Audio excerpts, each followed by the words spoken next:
Yeah, hi folks. Have you noticed that since Labor got into power, a lot more greeny nutters are coming out of the woodwork? They may look like normal people, but there's something missing up here. Have a look at this.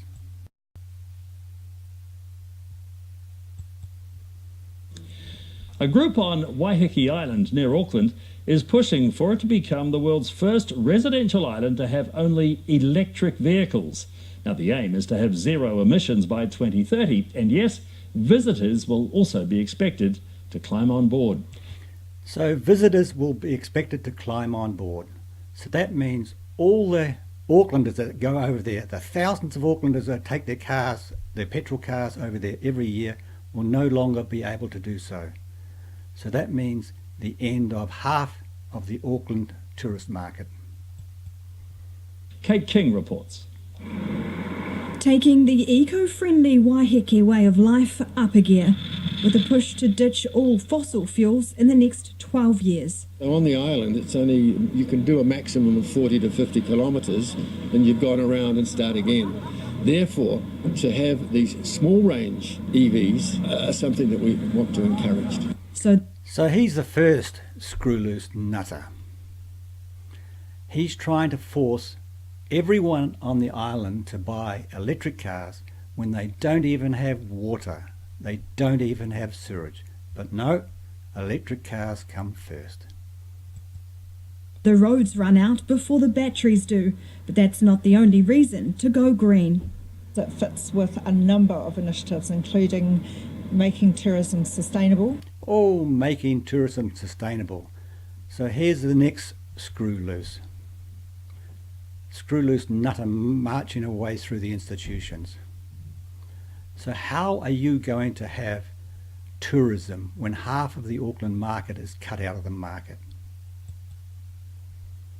Over the Christmas period, the population on Waiheke swells by tens of thousands. A lot of those people are ferried around on diesel-burning buses. If we're running electric buses on Waikiki in particular, it's having enough electricity feed coming over from Auckland, because right at the moment there's not enough of that there. So how about getting water over from Auckland first? So that's a long lead time if we need to do anything differently. Fullers says installing infrastructure to charge a fleet of buses would be extremely costly, and local government would need to step up. I don't believe that we will be getting great subsidies from national government, but I believe that it will be commercially driven. Explain how. Right now there are 86 EVs on Waiheke out of roughly 7,000 registered vehicles. So there are 86 electric vehicles on the island out of 7,000. So that equates to about 1.2%. So effectively 1.2% of these nutters are bullying their agenda on the rest. They are forcing the rest of the island to buy electric vehicles. And I thought our Greenies were nice people. I was so wrong.